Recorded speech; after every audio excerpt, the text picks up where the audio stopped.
Okay, you can hold on. What's going on with Hector today? He's been a very healthy bird, never have any problems. This is the first time we actually bring him to a vet. Oh, wow. Been with us 31 years. I got Hector from a sanctuary when he was only just 2 months. And we've never been without him in the house, ever. He's got a ring on a foot that it's been giving stress to him. The foot just actually can't stand on the... So Hector doesn't actually want to put weight on the foot as well. He was having trouble perching, and the owners think it's because of the identification ring that is around his ankle. You can see there's a bit of swelling around there, isn't there? Yes. Pressure. Okay. I think that's actually has affecting my baby. Gerardo now notices Hector has another serious problem. The feather chewing and stuff has happened at the same time, is that right? Yes, they're starting to lose feathers, Yeah. so it was a bit stressed. The ring is actually causing him quite a lot of discomfort. The plan today is to remove that ring from Hector's ankle. We love him so much. Hey, It's okay, my a short little procedure and then you'll feel a lot better, hey? Oh, yes. You want to get... Gerardo's gonna look after you. That's right. This is possibly the nicest cockatoo I've ever met. Despite his big beak and sharp claws, Hector was a sweet cockatoo. You'll be good, all right? I'm not abandoning you. Luckily I wasn't getting bitten. It's all right, mate. I'll take care of you today.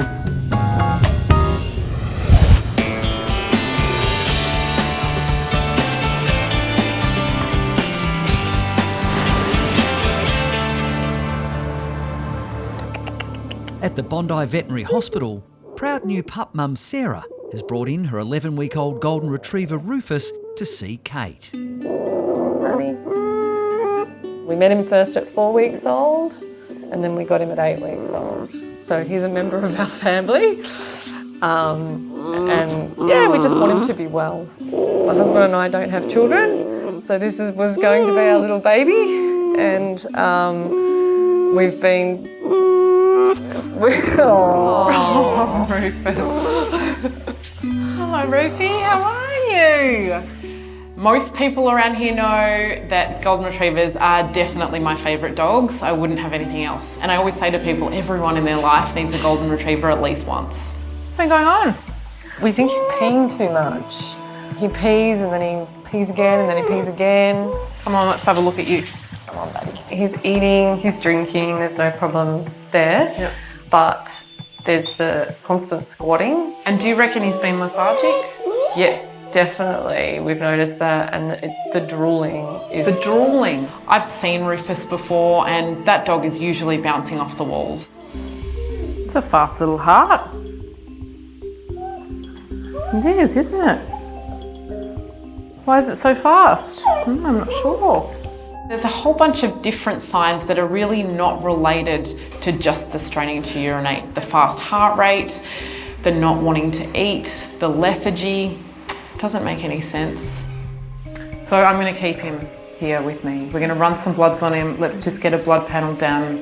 Don't stress. He'll be safe and sound here, and I will call you as soon as I know something. Great. Hey, this is Rufus.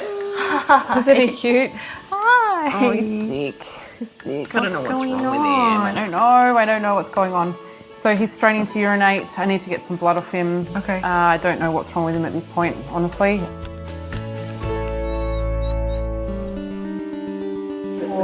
Good boy, Rufus. It's okay. I'm going to send these off as an urgent. These blood results are going to tell us quite a lot and give us a little bit more pieces of our puzzle so we can actually hopefully find a lead that we can follow through.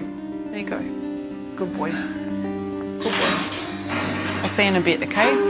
Come back and get you in a minute.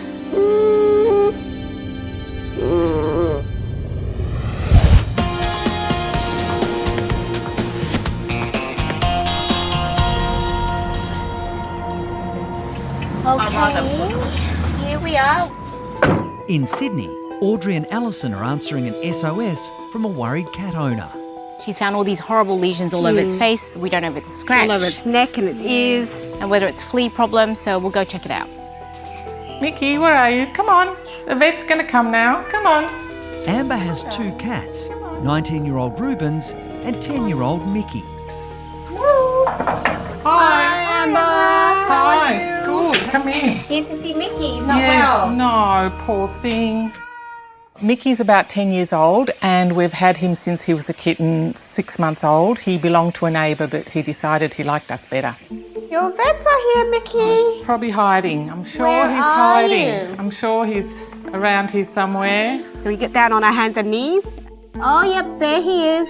Shy Mickey knows something's up. Oh! There he is. There we go. Oh. So we get the cat out, we pop it on the table and we give it an initial check. And so how is he in himself? Is he eating and drinking okay? That's fine, that's normal, but he's just miserable. He's just lost his joy for life. I think we're going to have to take him out to the van, have a really good look at these lesions, maybe take a sample as well. And he's getting a little bit stressed. So we'll pop him in his carrier and we'll carry him out. Be interested to see if it's fungal.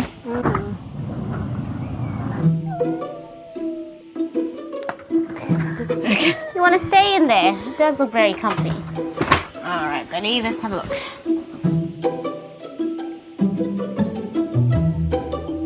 This looks unusual, doesn't it? It looks like a secondary infection to an allergy, something like that. I'll just have a look. Very itchy, buddy, aren't you? So we got Mickey into the van and we're having a really good look and it just looks nasty. It's weepy, it's scaly, it looks very sore. So we take out our UV lamp.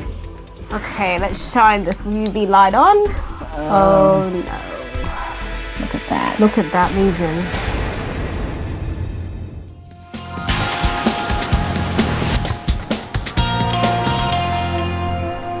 I know, don't worry, come on, don't worry. In Bondi, Kate is trying to work out why new pup Rufus is so lethargic and having trouble weeing. Bloods are back for Rufus. Oh my gosh, bad. Anemia, bad. We've got high this, low that, none of which is piecing together at all. All of them abnormal, and that is making me pretty darn worried. What else have we got? Cortisol. Why is cortisol so low? Has he got Addison's? Addison's disease is where you don't have functional adrenal glands. That is, the hormones that are secreted from your adrenal glands are not being secreted, and that's life-threatening. Rufus's worried owner Sarah is waiting anxiously at home for any updates about her precious boy. Hello, Sarah. Rufy's fine, but I did want to let you know that the bloods have come through and there's quite a lot of abnormalities in these bloods. What we need to do sort of as a priority now is that we need to actually do an ultrasound. So I've got a specialist coming in this afternoon and we'll know a little bit more after that. So I'll keep in touch. Kate's hoping the ultrasound will provide more clues about Rufus's puzzling blood results and rule out deadly Addison's disease. So what's happened with Rufus? So little Rufus, he's been straining to urinate. Guess it's always a worry if they're having trouble urinating. So yeah, we need to check that out. Specialist Dr. Michael Linton will be performing the ultrasound. So I'm having a look at his bladder first. What I'm looking for in a case like Rufus is there a functional obstruction or something blocking the ability for Rufus to urinate, whether that be a little bladder stone, whether that be a growth of some sort from a polyp to a urinary tract infection. So we can just see here, there's a little, thickening there, and that's the point where the ureter, which I can see the little tube there, actually goes into the bladder itself. It's not clear if the thickening in Rufus's bladder is caused by infection or a structural abnormality. So as a precaution, the little pup will be started on an immediate course of antibiotics. What's wrong with you? You're like a puzzle. I know, you're like a naughty, cute puzzle. Kate is still hoping to rule out deadly Addison's disease and now wants to do another important test. I'm going to run an ACTH stimulation test, and that's a specialised test for Addison's disease. And give him chicken treats at the same time. Thanks, Dr. Angela. I'm definitely going to get to the bottom of this. I just want him to be okay.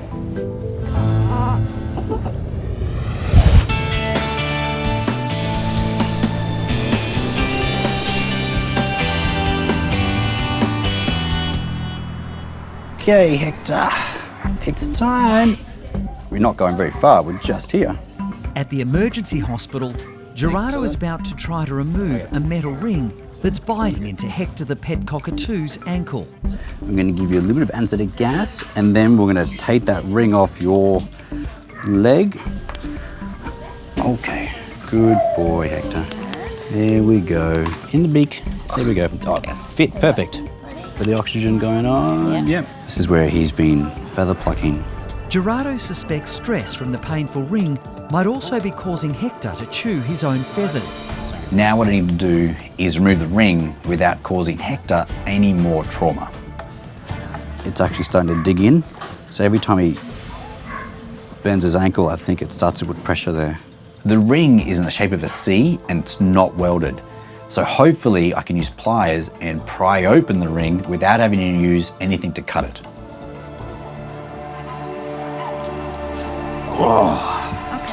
Oh yeah. See how much we loosened it. Oh, that's loosened. But not loose enough.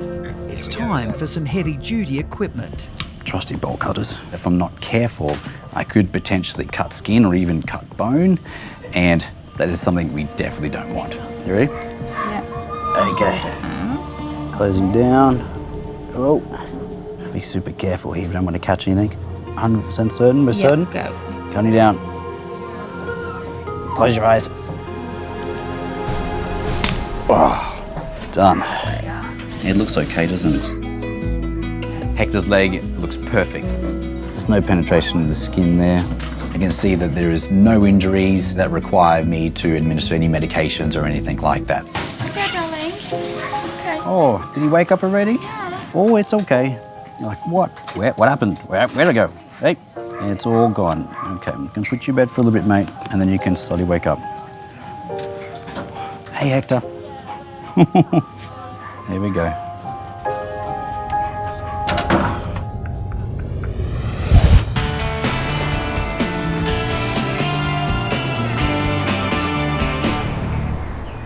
Oh no. In Sydney, Look at that lesion. Audrey and Alison are checking nasty skin lesions on 10-year-old Mickey. Look at that border, the periphery just glowing there on the hair. The fact that it's doing that on the newest lesion and around the periphery is...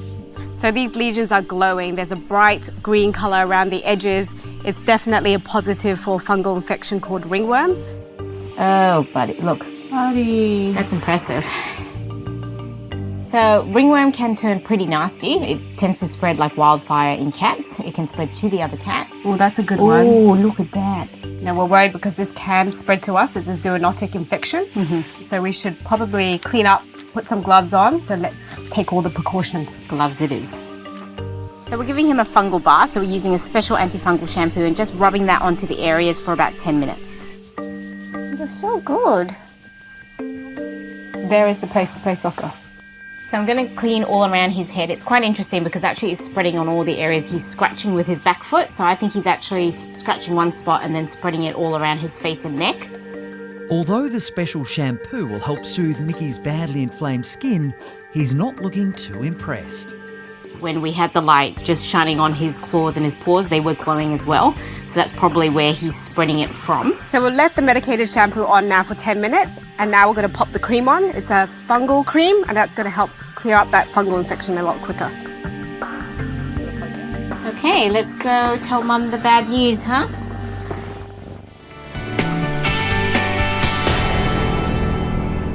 Oh, wow. Hector, don't you look good, mate? On the Gold Coast, Hector the cockatoo has recovered well after Gerardo removed a metal ring that was cutting into his leg. Look at you, walking around, using that claw. Good boy, Hector. I could see him moving around like as if he had no injuries at all. So I'm super happy with the result. I think it's time for you to go home. What do you think? Sisters Anna and Lily are waiting anxiously. It's okay. Let's go. I have to call and I have to say, how is he going? Because Mum's still like, can you please find out? Yeah, even she wasn't herself. She said, I hope he doesn't die. And I said, Mum's not going to die. Yeah.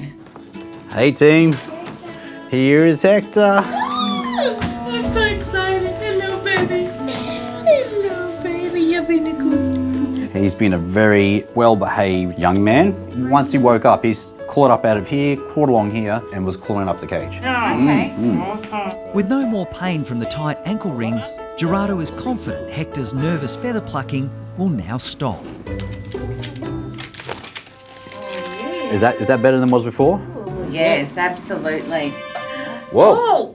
That's actually a good sign. No, it is a good sign. Oh, Hector, you pick your moment. Cockatoos live for 60 years, sometimes longer. That is a multi-generational commitment. So we go and see Mummy now. I know that he is going to be loved for decades to come. We're going to go home now. Oh, then? he's like, yeah, give me home. I'm hungry. Thank you. You're a Hallelujah. godsend.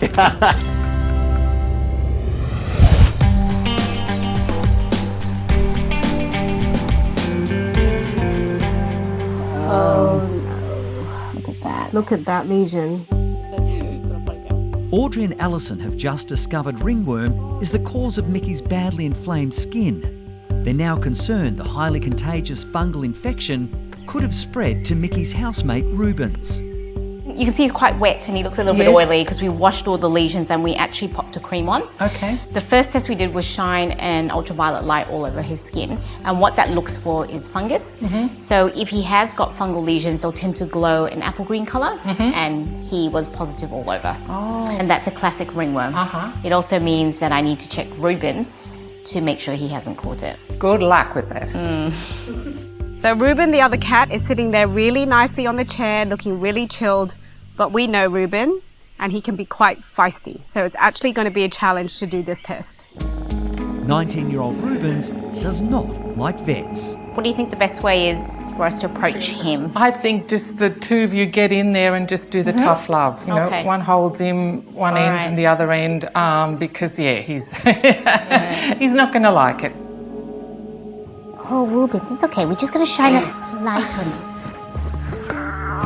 Okay. Oh, we're still paying. So Reuben isn't as nice as you think. He's putting up a bit of a struggle. He's growling, he's scratching. Ringworm is highly contagious, so despite his protests, the girls are determined to thoroughly check grumpy Reuben's. Oh, Reuben's looking pretty good. We can't see any glows. We've checked the whole surface of him. Reuben's. So clear bill of health and no fungus there. Thank you. Bye-bye. A big part of treating the cat is also treating the environment. Because these funguses release spores into the environment, anyone can pick it up. So we need to give it a really good vacuum and also wipe down the surfaces you can. With diluted bleach is probably the best option. So really good vacuum of all the areas that Mickey lies in. Yeah, great. Extra housework. With regular treatment, Mickey should be ringworm-free in a few weeks.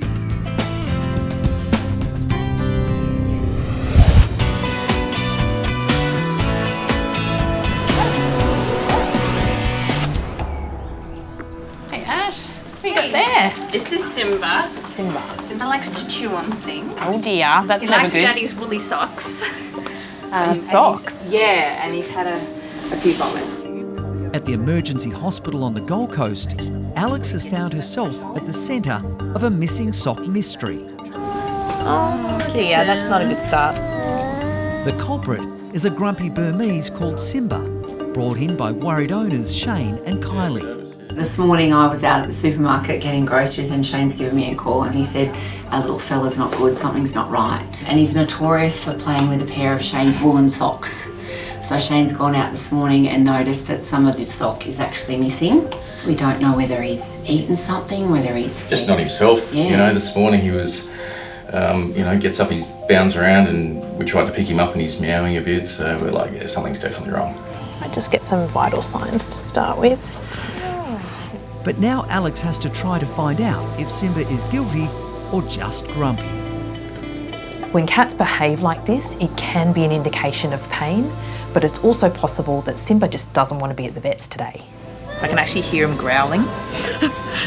So I feel like this is not going to go very well, Simba.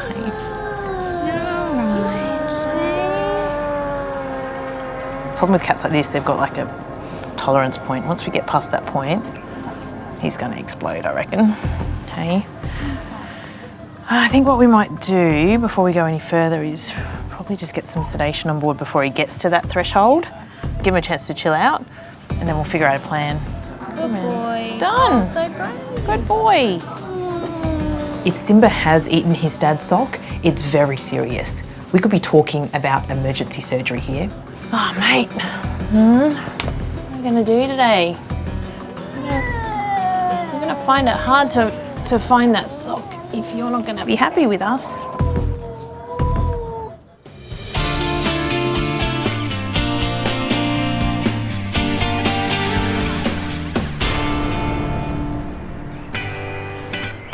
Okay, and we're here. In Sydney, Audrey and Alison are on their way to visit a very special menagerie. Here we go. Brother and sister David and Christine have huge hearts when it comes to animals in need.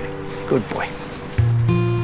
We've got Jakey, Danny, Cody and Gracie the cat. 3 of them are 15 and 1's 8. Love it, they're family. They all need individual walks, diets, attention, different personalities. You get people coming up to say, have a look at the baby, and then when they see it's Cody the dog, they're kind of like, oh. Hi, Christine. Hi, nice to see you again. Hi, David. Christine and David have hearts of gold. They've taken on all these animals. They all have complex medical needs, and they just give all their love, attention, and time to these animals. There's nothing they wouldn't do. Hey, Jakey.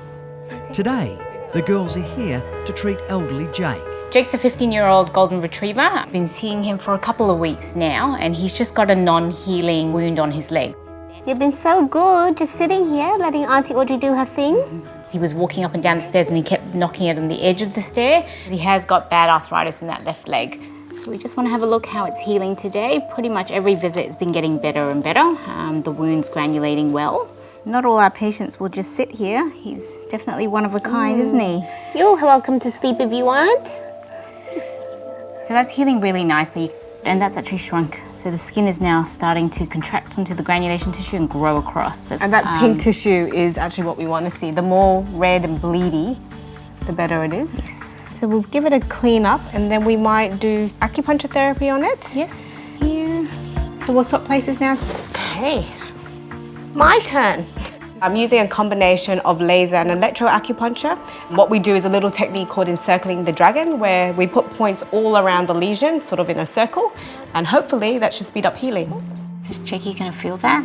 No, it's just going to be like a little bit of a tickle, sort of a pulsation, a bit of a warm feeling. It's very relaxing. I feel like I'm going to fall asleep.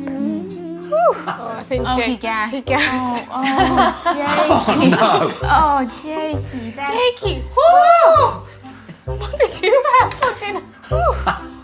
Obviously, he must have had an upset stomach that made it embarrassing. Thank you. You're faffing it my way. We'll bandage up that leg now. I'm going to pop some Manuka honey on there first, because that's great for healing and it's also antibacterial. He wants to be the center of attention. It's not happening. All right, last layer, Jakey. What do you think about the orange bones? Jake doesn't like it. Well, Danny approves. Here you go. One more magic touch. With love. All right, Jakey. all done. All done. Let's see how you go walking on that bandage. Up. Having the home visits from a mobile vet is fantastic, particularly for having older animals. Good boy. Well done. He's now well and truly on the road to mend. It's been very good, well behaved for us. Yep, time for a nap, I think. Bye, Jakey. Bye, Jake. See you next time.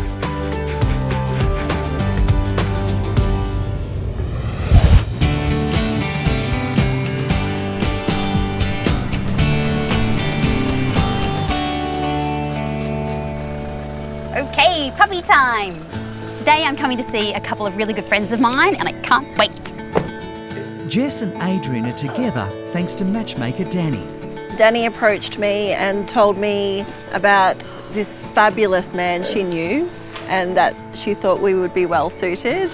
Hello, gorgeous girl, how are you? Good, how are you? Now Jess and Adrian have a new little addition to their family. Enzo, my goodness, hello. Yes, nice to meet you too. Oh my gosh, you're the cutest little puppy.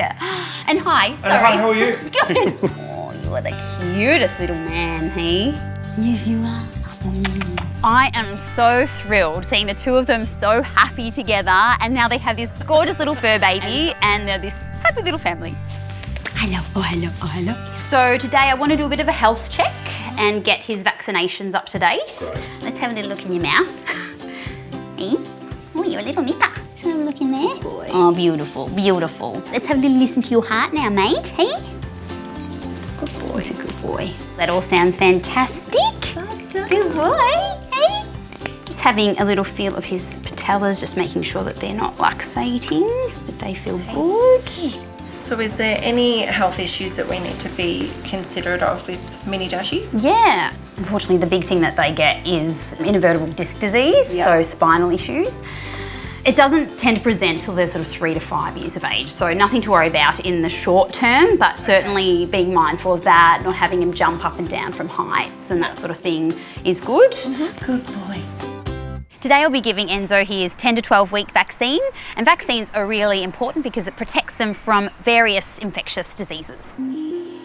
First component is just an oral vaccination, so I'm just going to squirt it into his mouth. Yep. Okay. Oh, good boy. Well done. I'm just going to give you a little needle now, mate. Sorry, pup. All right, so lots of distraction up the front. Oh, so brave. So vaccination's all done. So where are we up to with parasite control? The breeder said that he'll be covered up to 8 weeks. It's really important that all puppies and dogs have parasite control on board. I would recommend we use the product that's going to cover your fleas, mites, most of your intestinal worms and heartworm, and they're the big problem parasites that we need to deal with. Now you just need to dribble this onto the skin, so just part the hair and make sure it's getting straight onto the skin. Oh, darling. Here's to Enzo and his first little health check. Cheers. Cheers. And here's your matchmaking skills. Oh, thank you, I'll take that. Yeah, not bad.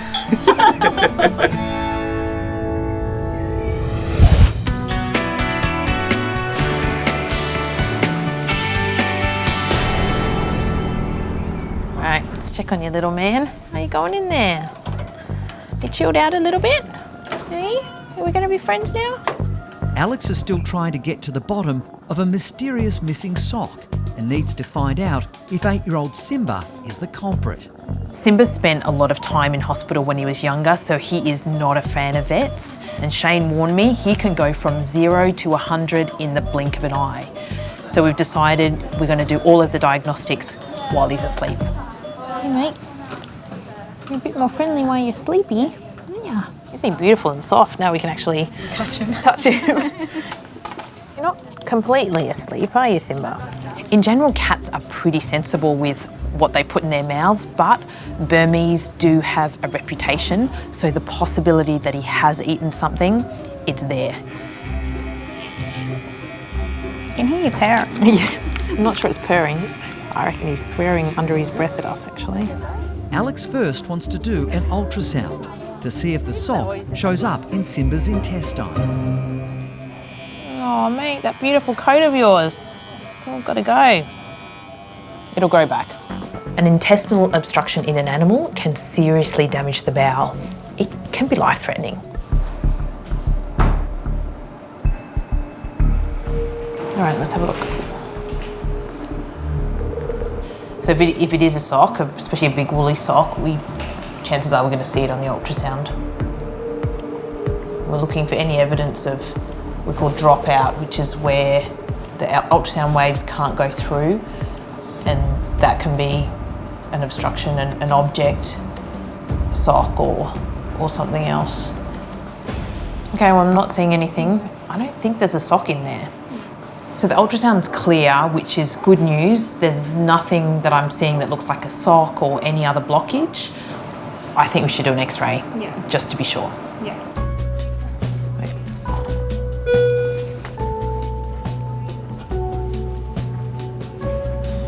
All good? Moment of truth, Simba. Not seeing anything that worries me too much. All right, we know there's nothing on the X-ray, so what we don't know is exactly what's wrong. I think we should check him over for a tick. Yeah. Do you reckon you could go all over him? Sure. Yeah, run your hands over him, just go from end to end, just make sure there's no ticks there anywhere. We're always worried about ticks in this part of the world, and Shane and Kylie did mention that Simba had had some raggedy breathing. I can't find anything. No? No. Okay. All right, it was worth a look for sure. Yeah. I reckon let's get him back to bed and wake him up. Yeah, no worries. Come on, buddy. Simba doesn't have a blockage, but I still don't know what's wrong with him. Caitlin, just watch him when he wakes up, and I know that he's going to be too happy once he's awake.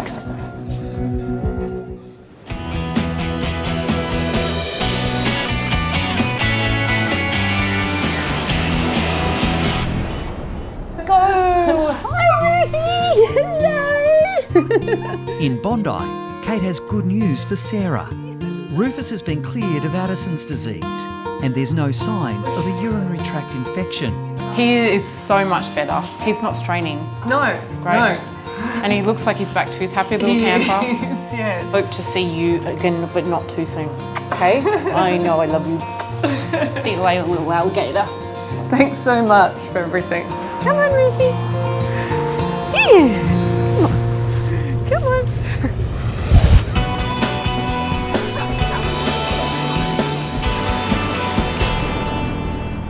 Hey, matey.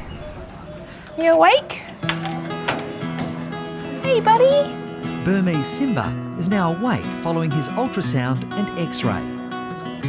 Well, it's good news that you didn't swallow the sock. That's a relief. Simba seems less than impressed that he was blamed for Shane's missing sock. Simba's brighter this morning. He's had a little bit to eat, and I think he's ready to go home.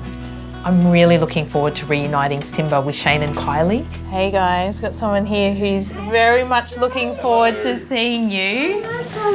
He is their baby, and they really missed him last night. He's lost a bit of hair on his tummy, but it'll grow back. That's where his ultrasound is. Oh, you're holding on, mate. Hello, look at him with his little shaved belly. Really lonely at home, wasn't it? Yeah, we felt really like the odd going third home with family member was missing. And you feel like you hear a noise or something every now and again. You're like, oh, that's him. And you're like, no, it's not him. Yeah, you'll get a lot of love. A lot of love, won't you?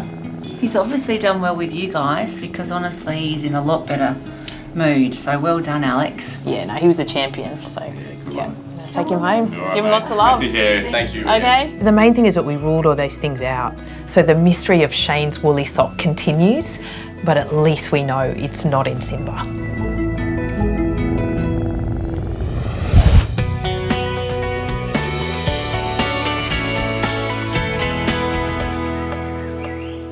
Dan to Tim.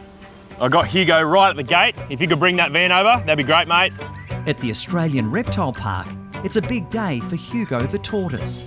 Roger, Roger. See you in a minute. Hugo is a Galapagos tortoise. Now, he looks healthy and fine, but our best indicator of health is to weigh him.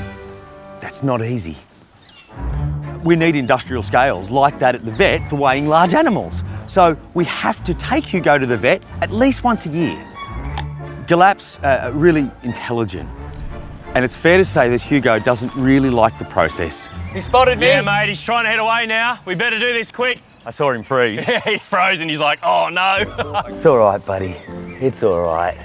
Well, he looks good, mate. Yeah, exactly. Monitoring that weight and also too his size in general is just the best way to judge if he's truly healthy. But to me, he looks spot on. He looks good. For an old man. Now the challenge starts. We've got to lift this lump of a tortoise into the van. Are you limber? Was that I'm already ready. Murph you style?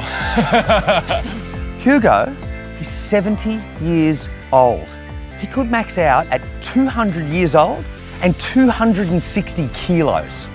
Mate, he's off, mate. We better go. Look at him. He's quick. Full He's quick. speed. This is it. Okay, All right, ready? Yep. One, two, three. Let's just try and get in close. Tim needs a plan B if he has any chance of moving heavyweight Hugo.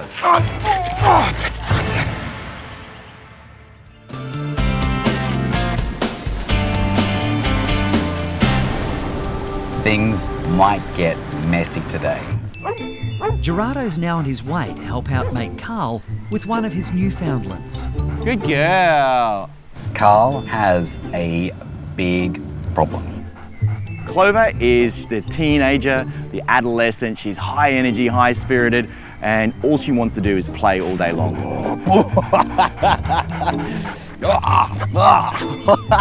Hello, big shaggy wagon. She's only like about 1.5, so not very old, but when you see her, she's distinctly bigger. And you're like, Clover. How do you go with the slime, the drool? I just don't wear my work clothes around her. Immediately I could tell that Clover has a problem. She is indeed overweight. Does she steal Willow's food or? Oh, absolutely, yeah. And she just eats at such a fast pace as well. Like, you know, she woofs it down. Whoa, I've got to kiss this. If she remains this way, she's going to develop degenerative joint issues in the future. Have a feel of Willow. Significantly different, right? Hey? Definitely different. And when you look from the top down, Willow has like a nice waist. Yep. Clover's a bit straight.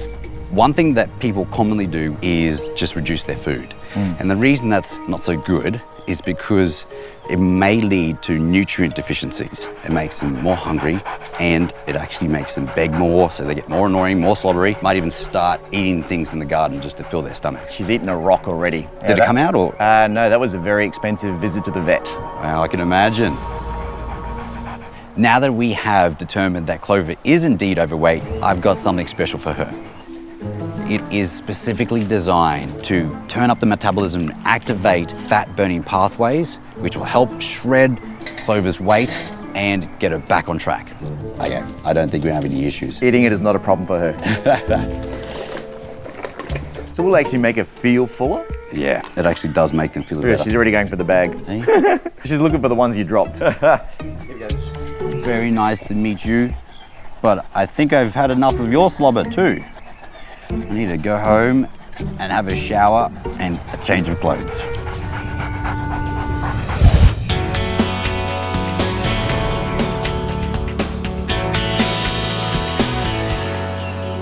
One, two, three. Let's just try and get in close. At the Australian Reptile Park, Tim and his team are struggling to lift massive elderly tortoise Hugo. Can you give us a hand for a minute? It's obvious after the first lift, this is too heavy for 4 people. We need help. Just take some weight. Let's make this quick, guys. Ready? Okay, we'll just get him close, turn him around. 2, 3. Up. Fingers. Yep. Back door shuts it. Yep. Heavy. I don't remember him being like that. He's in. We have to get to the vet now. You know, I can feel Hugo in the back. Unless it's you, Coop. Old string bean there. I can feel him. I can feel the whole weight. Just the weight in the back? Yeah. Yep. Unbelievable. Hugo will be weighed at a nearby animal hospital. That's if the 70-year-old cooperates. So we'll slide him out. When you can get a hand on, just get a hand on. With 6 of us, Hugo's weight is distributed, but it's still very heavy and it's very awkward. Let's just go out and down. Our preferred option is to put him on the ground and lure him with some food so he walks himself. Well, if he doesn't go in, we have to lift, but that's a long lift and it's not easy. I think he's looking at Gabriella's plants. Hugo's not playing ball. He didn't get the message. He doesn't want to walk. 1, 2, 3. Lady's right there. We have to do it. We'll just take him all the way into the scales. That's it. Okay, all off. Eventually we get him on, but then the surprise comes at 176.9. A couple of kilos down. A bit interesting, yeah. Yeah, from the last official weighing. Yeah. He's actually lost some weight, about 3 kilos. That's the first time in history he's lost weight. Seasonal change, maybe. Fluid, fecal, all those things come together. Yeah. Well, that's why we weigh him. Come on, big guy. Let's get you home. 1, 2, 3. Hugo's lost 3 kilos. It instantly sparks a concern because he's never done that before. Front on. Just watch those front legs. But when you weigh 170 plus kilos, that's a really marginal fluctuation. So we'll monitor that. Instead of coming back to the vet in a year, we'll come back in 3 months. Otherwise, he looks tip-top. 1, 2, 3. You right, good? Big boy. All right. Right, I'm going to leave you with it. All right, thanks, Tim. Job well Appreciate done. it.